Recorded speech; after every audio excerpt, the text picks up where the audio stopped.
Something important just happened in the UK, and it's the kind of moment that will barely register for most people scrolling past it. A tweet, a regulatory approval, another crypto headline. But if you slow this down and actually look at what was approved, where it was approved, and what kind of approval this really was, it becomes clear that this isn't just a company update. It's a signal about how the UK wants crypto to evolve. A signal about which kinds of innovation are going to be allowed to scale, and a signal about who may end up helping to build the next layer of financial infrastructure in this country. When Ripple announced that it had secured both crypto asset registration and an electronic money institution license in the UK, the language was confident and optimistic. But the real story isn't the wording, it's in the permissions. Because in the UK, regulation is not cosmetic, it's not optional, and it's certainly not easy. Before we go any further, if you're new here, I'm Paula. On this channel, we don't chase hype, narratives, or short-term price action. We focus on structure, incentives, regulation, and how money moves. Because if you understand those things, you don't need predictions. You can see where the system is heading. And this story is the perfect example of that. The approvals Ripple received come from the Financial Conduct Authority, one of the most demanding financial regulators in the world. The FCA doesn't measure success by innovation alone. It measures it by governance, safeguarding, operational resilience, and what happens when systems fail. And that is why it matters. For years, crypto companies have struggled to operate in the UK. Many have had applications rejected outright.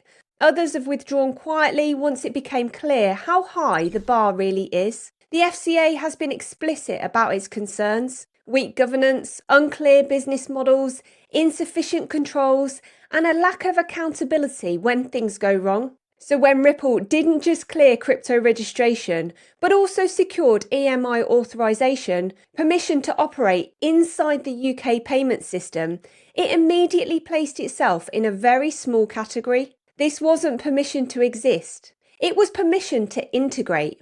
And that distinction is everything. To understand why, you have to understand how the UK thinks about finance. The UK is not anti-innovation, but it's deeply sceptical of instability. It doesn't ask, is this exciting? It asks, can this operate without breaking trust? And that's why financial infrastructure is treated differently from products. Infrastructure is expected to work in good times and bad. It's expected to fail gracefully, and it's expected to protect consumers even when companies make mistakes. Crypto didn't arrive asking to be a product. It arrived behaving like infrastructure. And infrastructure is held to a different standard. Ripple understood that early, and it didn't arrive at this moment suddenly. Its London office has been its largest outside the United States since 2016. That's nearly a decade of operating inside one of the most regulated financial environments on the planet. That matters because regulators don't assess companies on paper.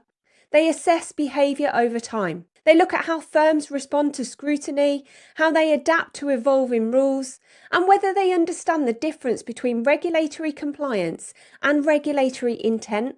Ripple has spent years embedding itself into the UK ecosystem, not loud, not performatively, but deliberately. Through academic initiatives, it has supported long-term blockchain research at institutions like University College London, contributing to work that shapes talent pipelines and technical understanding. That doesn't move markets, but it builds legitimacy. And legitimacy is the currency regulators care about most. What often gets misunderstood about Ripple is its strategy.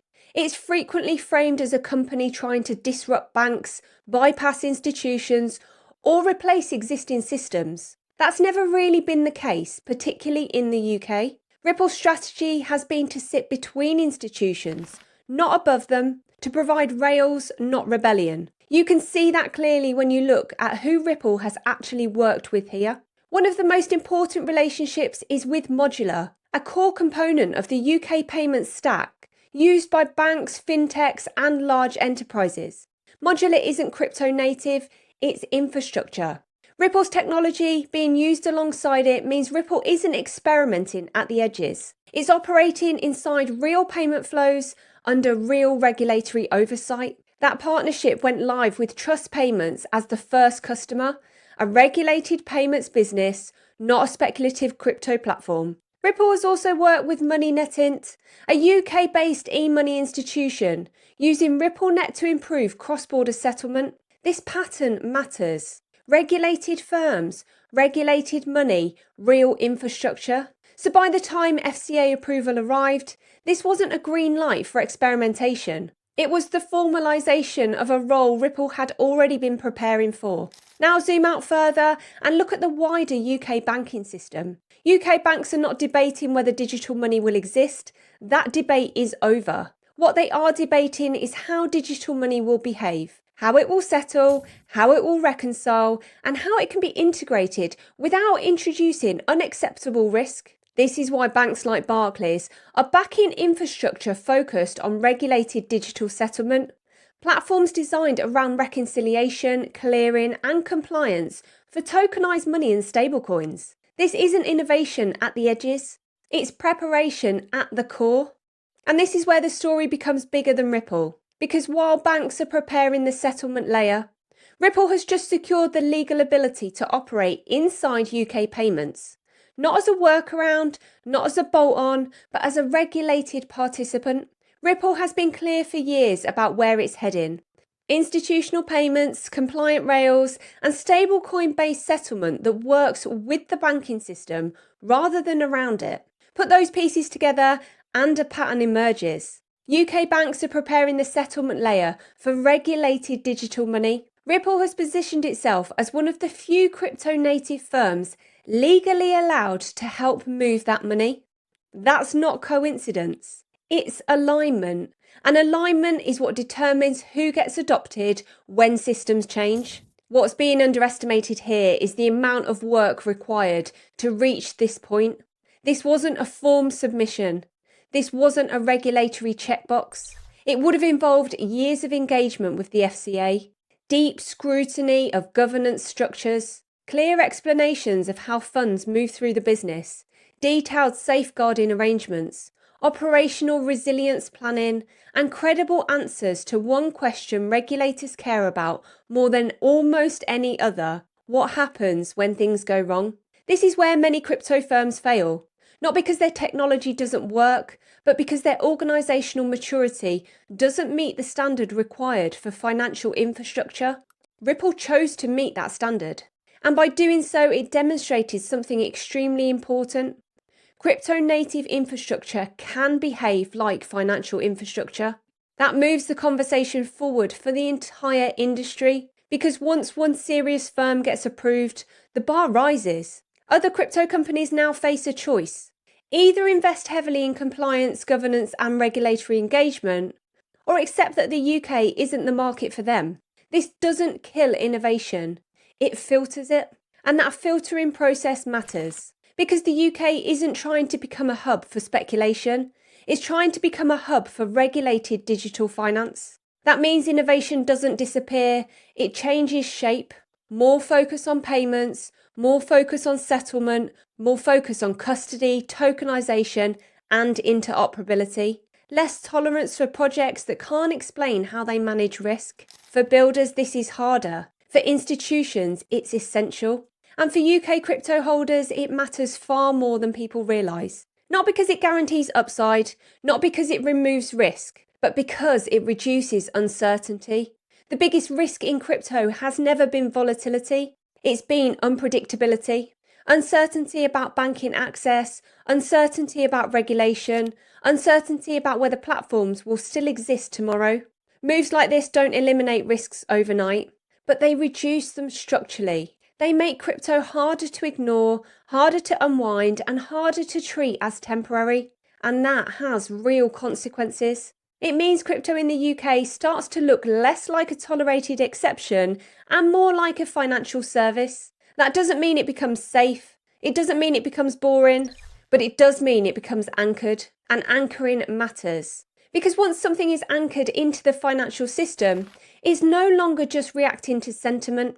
It's interacting with regulation, capital requirements, institutional incentives, and long-term planning. That's a very different environment to the one crypto grew up in. The most important shift here isn't technical, it's cultural. Crypto is slowly moving away from separation and towards interoperability.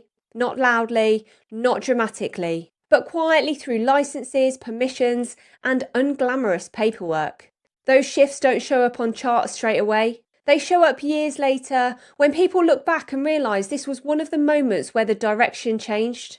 Ripple didn't just benefit from that change, they helped force it. And this is where I want to bring this back to you. Because when you're investing in risk assets, whether it's crypto, equities, or anything else, moments like this are exactly where you need a strategy. Not a prediction, not a headline, but a plan.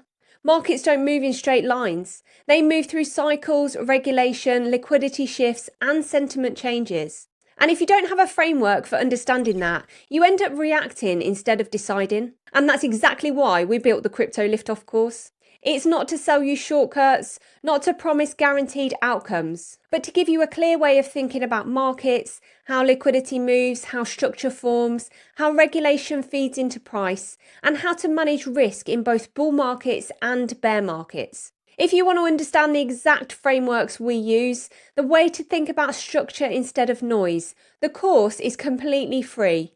And the link is in the description below. If this video helped you see the bigger picture more clearly, make sure you like the video, subscribe to the channel. Thank you so much for watching, and I'll see you in the next one.